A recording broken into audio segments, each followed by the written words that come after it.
मेरा क्वेश्चन ये था बेसिकली कि मेरे पे एक बिजनेस आइडिया है, रीसेलिंग जिसे कहते हैं, तो उसी को मुझे डिस्कस करना था आपके साथ। हम मेरा फ्रेंड और मैं कर रहे हैं, एक लेवल पे तो आ चुके हैं लेकिन उसको हम ग्रो नहीं कर पा रहे हैं आगे। किस चीज़ की रीसेलिंग करते हो आप? बेसिकली हमने नीश पकड़ी थी वुमेन क्लोथ्स के लिए, क्योंकि इंस्टाग्राम ज़्यादातर जो रहती हैं रील्स वगैरह वो वुमेन क्लोथ्स में रहता है ज़्यादातर, और हमने इसके लिए थोड़ा सा रिसर्च भी करा था। तो ज़्यादातर मेल्स नहीं खरीदते हैं ऑनलाइन, मतलब फीमेल्स वगैरह ज़्यादातर स्क्रॉल्स करती हैं, तो उनका इंटरेस्ट ज़्यादा रहता है और इसमें मार्जिन भी काफ़ी अच्छा रहता है। और हमें एक अच्छे सेलर्स भी मिल चुके थे, क्योंकि सप्लायर्स का सबसे बड़ा मैटर रहता है इसमें, क्योंकि कस्टमर जैसे तैसे आ तो जाता है एडवर्टाइजमेंट के संग, लेकिन वो सीओडी मांगता है, कैश ऑन डिलीवरी। तो मैक्सिमम जो सेलर होते हैं वो नहीं देते हैं सीओडी, वो प्रीपेड लेते हैं, जहाँ पर कस्टमर का फिर ट्रस्ट इशू के कारण वो ऑर्डर प्लेस नहीं करता है। तो हमने काफ़ी रिसर्च के बाद कुछ ऐसे सेलर भी ढूंढे जो सीओडी अवेलेबल करा रहे हैं। अब सब कुछ सही चल रहा है, बट एक लेवल पे आ चुका है, मतलब कि महीने के 10,000 से ऊपर नहीं जा पा रहे हैं। तो उसी के रिगार्डिंग डिस्कस करना था। 10,000 प्रॉफिट या 10,000 की सेल? प्रॉफिट सेल तो हमारी 30,000 की हो जाती है।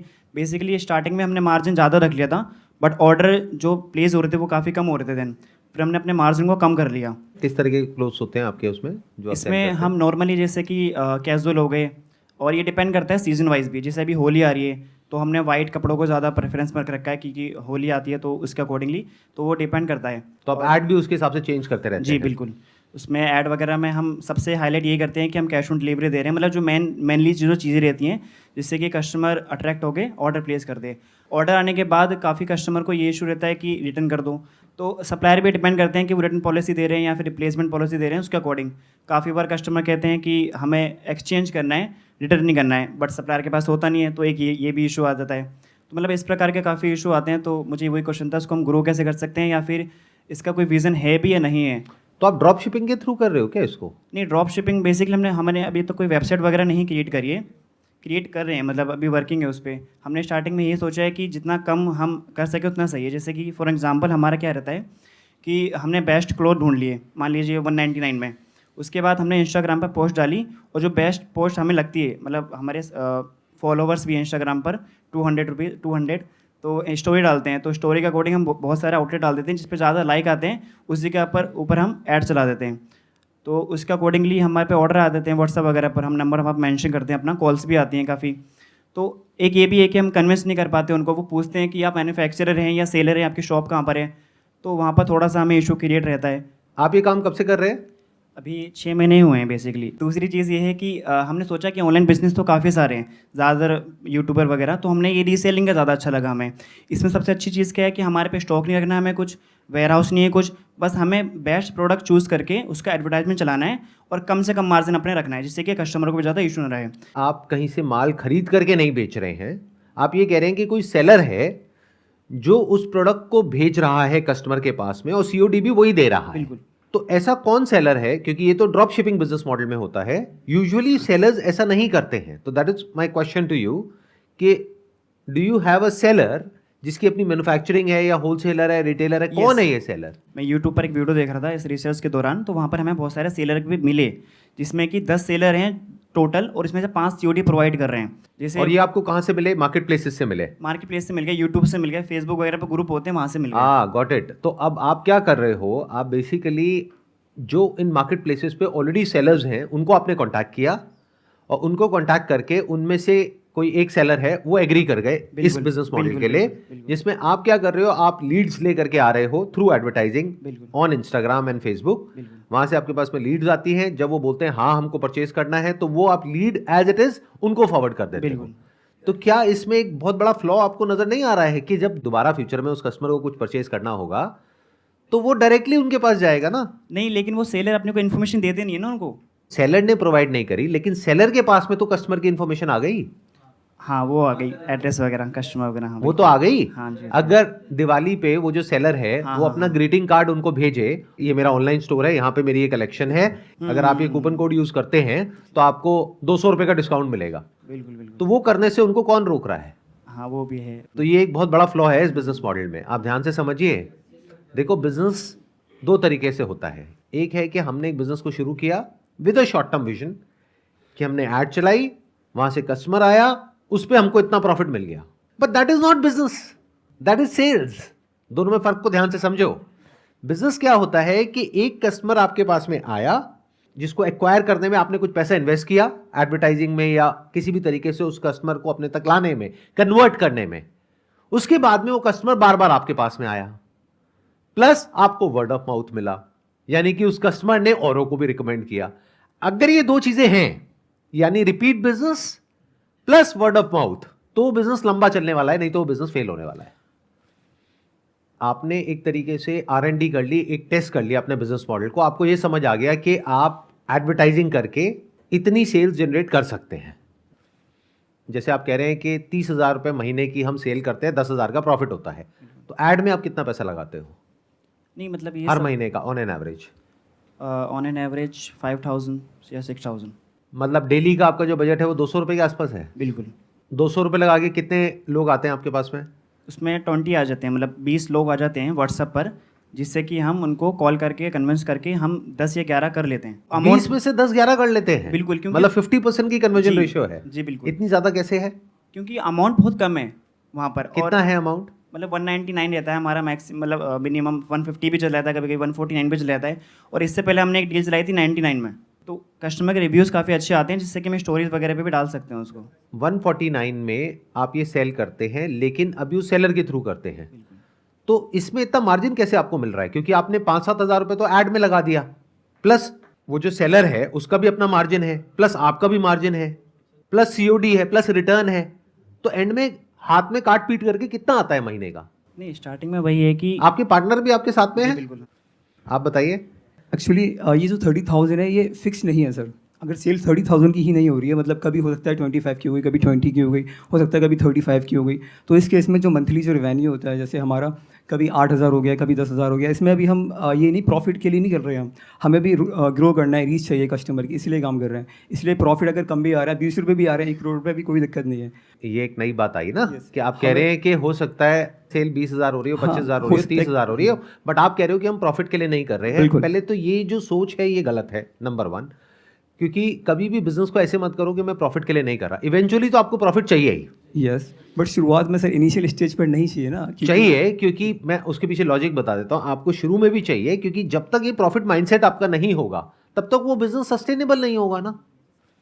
आप ऐड चलाओगे, उसमें पैसा लगा, वहां से अब जो लोग आपके पास में आ रहे हैं, तो पहले ऐड का खर्चा लगा, प्लस जो प्रोडक्ट दे रहे हो उसका खर्चा लगा, सारा काट पीट के, जो मेरे को आपकी बात से समझ आ रहा है, आप खुल के नहीं बोल रहे हो, लेकिन हाथ में कुछ नहीं आता है अभी। नहीं, हाँ इतना नहीं आता है, ये है कि जितना खर्च हो रहा है उतना उससे उतना आ जाता है, प्लस थोड़ा कई बार जेब से भी लग जाता है। हाँ, ये बोल सकते हैं आप। तो ये बिजनेस मॉडल बेकार है। आप ध्यान से सुनो मेरी बात को, ध्यान से समझो, ये सुनने में अजीब लगेगा आप लोगों को। आप किस अजम्पशन पे चल रहे हो? जैसे बहुत सारी स्टार्टअप्स चल रही हैं ओके, कि पहले हम 2, 4, 5 साल अपनी जेब से पैसा लगाएंगे, फिर एक दिन ऐसा आएगा जब हम पैसा कमाएंगे। उनके लिए वो ठीक है, क्यों? क्योंकि पीछे उनके इन्वेस्टर्स बैठे हैं जो पैसा लगाने को तैयार हैं। आई एम अज्यूमिंग कि आप दोनों के पास में कोई फंडिंग नहीं है, कोई इन्वेस्टर्स नहीं वर्क है। फ्रॉम होम कर रहे हैं। तो अगर आज आप पैसा नहीं कमा रहे, आप इस अजम्पशन पे चल रहे हो कि एक प्रोडक्ट मैंने 300-400 का बेचने की कोशिश करी, नहीं बिका, 150 का बेचा, बिक गया, लेकिन फ्यूचर में मैं इसको 300-400 का बेच लूंगा। एक्चुअली सर अभी क्या है ना कि जैसे आपने कहा, आप सही बोल रहे हैं इस चीज़ के लिए। अभी हमें मैक्सिमम कुछ ही टाइम हुआ है, तो कुछ टाइम के अंदर ही हम इतना फास्ट ग्रो नहीं कर सकते ना सर, तो हमें उसके लिए भी सोचना पड़ेगा। अगर हम सारा प्रॉफिट के लिए ही काम करेंगे तो कैसे कर पाएंगे? आप या तो मुझे इसका आंसर दो, तो हम उसे थोड़ा डेवलप कर सकते हैं, मतलब उस पर काम कर सकते हैं, तो प्रॉफिट और ज़्यादा हो जाए, हमारे लिए तो अच्छा रहेगा ये। आपने मेरे बिजनेस मास्टरी के बहुत सारे एपिसोड्स हैं जो अपलोड हो गए हैं, वो हाँ, देखे हैं actually, आपने? मेरे फ्रेंड ज़्यादा देखते हैं, मैं और ज़्यादा काम में ध्यान देता हूँ। तो अगर आप देखते तो ये क्वेश्चन नहीं पूछते, ओके, इसका मतलब आपने वो सीरीज नहीं देखी है। मैंने अगर पूरी नहीं देखी होती तो आपको ये आंसर मिल गया है जो भी अभी आप पूछ रहे हो, यस, कि प्रॉफिट कैसे होता है, आइडियाज क्या होते हैं, कैसे जनरेट किया जाता है। मैं बस आपको ये समझाने की कोशिश कर रहा हूं, अगर आप मेरी बात समझ पा रहे हैं कि एक बिजनेस मॉडल जिसमें फ्लॉ है, जो आज काम नहीं कर रहा है, आप इस अजम्पशन पे चल रहे हैं कि वो फ्यूचर में काम कर जाएगा, तो फ्यूचर में भी नहीं करेगा। अगर बिना प्रॉफिट के आप कुछ भी सेल कर रहे हो तो वो तो कोई भी कर लेगा ना, उसमें क्या बड़ी बात है। एक चीज जो अमेजोन पे मिल रही है मान लो 500 रुपए की, किसी और मार्केट प्लेस पे मिल रही है 300 रुपए की, आप आ गए आपने कहा 150 रुपए की, तो लोग तो ले ही लेंगे, और आप खुश हो रहे हो कि हमने कुछ क्रैक कर लिया है। कुछ नहीं क्रैक किया है आपने। The moment you increase the price back to the same level, 300, 400, 500, आप ये तो देखो आप लॉन्ग टर्म में किससे कॉम्पीट कर रहे हो? आप मार्केट प्लेसेस से कॉम्पीट कर रहे हो। तो ये बिजनेस मॉडल फेल है डे 1 से ही। ये हमको पता होना चाहिए। अगर हमको ये नहीं पता है तो आप क्या करोगे, आप अपने 6 महीने, साल, 2 साल यहां पे खराब कर दोगे, ना हाथ में कुछ आएगा, बल्कि कैलकुलेट करोगे एंड में तो टाइम भी गया, पैसा भी गया, हाथ में भी कुछ नहीं आया। आप समझ रहे हैं मेरी बात? समझ रहा हूँ बिल्कुल। I don't think so. एक बार आप अपने पार्टनर को भी माइक दीजिए। आपको क्लियर हो रहा है मैं क्या कह रहा हाँ, हूं? नहीं, अब थोड़ा क्लियर हो रहा है मुझे, आप बिल्कुल ठीक कह रहे हैं, क्योंकि आगे जाकर हमें वही प्राइस पड़ जाएगा अगर हम सारे अपने खर्चे निकालेंगे तो। कुछ भी यूनिक नहीं है आपके पास में ऐसा कि कस्टमर बार बार आपके पास में आए। आप अभी उस कस्टमर को पकड़ रहे हैं जिसको सबसे सस्ता जहां पर मिल रहा है वहां से वो ले रहा है। तो कल आपके जैसे और कोई आ जाएंगे, उनसे ले या अभी भी होंगे ऐसे लाखों लोग जो सेम ऐसी ही सोच के साथ इंस्टाग्राम पे और इधर उधर एंटर करेंगे कि मैं अभी फिलहाल पैसा नहीं कमाऊंगा, सस्ता बेचूंगा, तो आपके प्रोडक्ट बिकने बंद, क्योंकि आपका है 200 रुपए का, उसका है 150 रुपए का। और उसको भी 6 महीने बाद समझ आएगा कि इसमें कुछ नहीं पड़ा, फिर 6 महीने बाद और 100 नए आ जाएंगे। तो आपको करना क्या है, पहले आपको एक बिजनेस मॉडल को क्रैक करना है, जो अभी आपने क्रैक नहीं किया है। अभी आप लॉस में एक प्रोडक्ट को बेच रहे हैं, ये उनके लिए अच्छा है, मेरी बात को ध्यान से सुनना, ध्यान से समझना, उनके लिए अच्छा है जिनके पास में पीछे बहुत पैसा है। जैसे रिलायंस जियो है, उन्होंने 1 साल 2 साल सब कुछ फ्री में दिया, लेकिन उनको पता है लॉन्ग टर्म में हम कमा लेंगे, उनके लिए बढ़िया है, आपके लिए नहीं है। अगर वहां पे आपको पैसा नहीं आ रहा है और फ्यूचर में भी आने की गुंजाइश नहीं है, तो वो टाइम खराब करने वाली बात हो गई और पैसा खराब करने वाली बात हो गई। तो आपको क्या करना है, अगर मैं आपकी जगह हूंगा तो मैं क्या करूंगा, पहले तो ये समझना है कि इसमें कुछ भी यूनिक नहीं है जो आप कर रहे हो, लेकिन ये जो आपने किया पिछले 6 महीने से, यहां से कुछ तो समझ आ गया है, तो ये एक्सपीरियंस पूरी तरह से वेस्ट नहीं हुआ है, बशर्ते कि आप इसको एनकैश कर सको सही तरीके से, सही दिमाग लगा करके। आपको ये देखना है कि पिछले 6 महीने में जो भी प्रोडक्ट्स आपने बेचे, सबसे ज्यादा कन्वर्जन कहां आई। तो आपको डेटा माइनिंग करनी होगी, यानी जो भी आपने आज तक एड्स रन करी अलग अलग, उन सारी एड्स को देखो, तो ये देखो सबसे ज्यादा रिस्पॉन्स कहां आया और सबसे ज्यादा कन्वर्जन कहां आई। सिंपल वे में बोला जाए तो सबसे कम पैसा किस एड में लगा और सबसे ज्यादा सेल किस एड से हुई। अब आपको मार्केट में जाना है और जा करके उस प्रोडक्ट को एक्चुअल में ढूंढना है कि वो प्रोडक्ट कितने का मिल रहा है। अगर आप 150 का बेच रहे हो और कोई होलसेलर है जो आपको 125 का दे रहा है, तो ये बिजनेस मॉडल बेकार है। बट मान लो अगर वो प्रोडक्ट आपको 50 रुपए का मिल जाता है और आप 150 का बेच रहे हो, तो ये जो सेलर के थ्रू आप कर रहे हो, पहले तो उसको बीच में से हटाओ, क्योंकि उसके पास में आपके कस्टमर्स का डेटा जा रहा है। डायरेक्ट उनके टच में आ जाओ, फिर यू नो एग्जैक्टली कि कौन सा वो कैंपेन था जो काम किया था और कौन से वो कैंपेन्स थे जो काम नहीं करे थे। सिर्फ उस एक प्रोडक्ट के बेस पे पहले एक बड़ा बिजनेस मॉडल खड़ा कर दो। अभी आप क्या कर रहे हो, जहां तक मैं समझ पा रहा हूं, आप बहुत सारे प्रोडक्ट्स बेचने की कोशिश कर रहे हो, तरह तरह के अलग अलग डिजाइन के, और उसको चेंज करते चले जा रहे हो। करना क्या चाहिए, आपको यह फिगर आउट करना है कि पिछले 6 महीने में आपका हीरो प्रोडक्ट कौन सा है। हीरो प्रोडक्ट का मतलब होता है कि ऐसा प्रोडक्ट जहां पे के कन्वर्जन सबसे अच्छा है, कॉस्टिंग कम है, मार्जिन ज्यादा है और कन्वर्जन अच्छी है, रिटर्न कम है। तो वो एक प्रोडक्ट आपने ढूंढ निकाला, उस एक प्रोडक्ट के ऊपर पूरा एफर्ट लगा दिया और उस प्रोडक्ट को पूरी तरह से क्रैक कर दिया। अब ये जो मैं बोल रहा हूं, ये मैं सिर्फ बोल नहीं रहा हूं, ऐसे बहुत सारे स्टार्टअप्स हैं जिनकी प्रेजेंटेशन मेरे पास में पड़ी हुई है। I can't take their name because that information is confidential, लेकिन उन्होंने एग्जैक्टली यही किया जिसकी मैं बात कर रहा हूं, और आज उनकी रेवेन्यू है एक प्रोडक्ट से 50 करोड़, 100 करोड़, 150 करोड़। अभी सुनने में आप कहोगे कि ऐसा कैसे हो सकता है। जैसे बिना नाम लिए मैं बताता हूं, एक कंपनी है, उन्होंने क्या क्रैक किया, बहुत सिंपल बिजनेस मॉडल, हाथ में रुद्राक्ष का bracelet for main and women, 400-500 रुपए की रेंज में, जो मार्केट में मिलता है 50 रुपए का, 100 रुपए का, 150 रुपए का। उन्होंने क्या किया, अपने ब्रांड के नाम से उस ब्रेसलेट को इस तरीके से पोजीशन कर दिया कि लोगों को यह लगा कि यह ब्रांडेड है, क्योंकि इस पे इतनी वारंटी है, इतनी गारंटी है, इस पे ये है, इस पे वो है, उस पे ये सब नहीं है, प्लस उसके पीछे कोई ब्रांड की कहानी नहीं है, इसके पीछे पूरी की पूरी कहानी है, एक ब्रांड नेम है, एक लोगो है, एक वेबसाइट है जो देखने में बहुत ही अट्रैक्टिव है, पैकेजिंग बहुत अच्छी है। तो लोगों ने कहा कि बजाय एक अनब्रांडेड प्रोडक्ट 200 में खरीदने के, मैं 400 में ब्रांडेड प्रोडक्ट खरीदूंगा। वो प्रोडक्ट जो 200 में मिल रहा है मार्केट प्लेसेस पे, उसकी एक्चुअल में कॉस्ट होती है 50 से 100 रुपए। तो 50 का उन्होंने लिया, आगे 400 का बेचा। और अभी उनकी जो रेवेन्यू है वो बहुत ज्यादा है, सिर्फ एक प्रोडक्ट। अब जाकर के उन्होंने डाइवर्सिफाई करना शुरू किया है। इतना आसान होता है बिजनेस, लेकिन हम क्या करते हैं, इसको मुश्किल बना देते हैं, अपने माइंड में कहानियां बना देते हैं। डे वन से आपको प्रॉफिट के बारे में सोचना है। क्या अब हमारी जो बात हुई उसके बेसिस पे आपके माइंड में कोई हीरो प्रोडक्ट आ रहा है? बिल्कुल आ रहा है। बताइए क्या है। एक जंप सूट है बेसिकली हमारे पास वुमेन का, वो काफ़ी अच्छा कन्वर्जन है, एग्जैक्ट नाम तो नहीं पता, बट वो काफ़ी हमारा बेस्ट सेलर कर सकते हैं उसको। वो कितने का बेचते हो आप? 299 का था और वो हमें पड़ रहा था 150 का 150 का सेलर के थ्रू। सेलर के थ्रू। अब वो ऑफलाइन अब अगर आप सेलर के थ्रू ना जाओ, डायरेक्ट एक होलसेल मार्केट में चले जाओ या डायरेक्ट किसी मैन्युफैक्चरर के पास चले जाओ और उनसे इकट्ठे 50 पीस उठा लो, और हम कम तो प्राइस और कम मिल जाएगा। बिल्कुल मान लो 100 रुपए का मिल जाएगा। बिल्कुल। और कितने का बेचोगे आप? 299 का। 299 का। अगर उसको आप ब्रांडेड कर दो तो उसका बढ़िया से शूट कर दो तो 499 या 1000 तक का भी जा सकता है वो। 499 तक जा सकते हो। बिल्कुल जा सकता 150 का पड़ा, 499 का आपने बेचा, 3 गुने का मार्जिन आ गया। है। जी जी। अब इस बिजनेस में सेंस है, और सिर्फ ये करो, और अपनी पूरी वेबसाइट, उसकी पूरी कहानी, पूरी स्टोरी इसी के अराउंड होनी चाहिए। मतलब अपने आप को आगे रखने की बजाय, आपकी फैमिली में कोई ना कोई फीमेल होगी, जी। उनको आगे रखो, क्योंकि तभी वो कनेक्ट करेंगे। क्योंकि जो आपकी टारगेट ऑडियंस है, दिस इज फॉर फीमेल्स, तो फीमेल्स तभी कनेक्ट करेंगी जब पीछे इस ब्रांड के कोई फीमेल है जो ये बता रही है कि ये मैं क्यों कर रही हूं, उसके पीछे की मेरी वजह क्या है, इस ब्रांड को बनाने की कहानी क्या है। You could be one of the को फाउंडर्स, मेन फेस उनका होना चाहिए। पैकेजिंग अच्छी होनी चाहिए, वो आप दिखा सकते हो अनबॉक्स करके।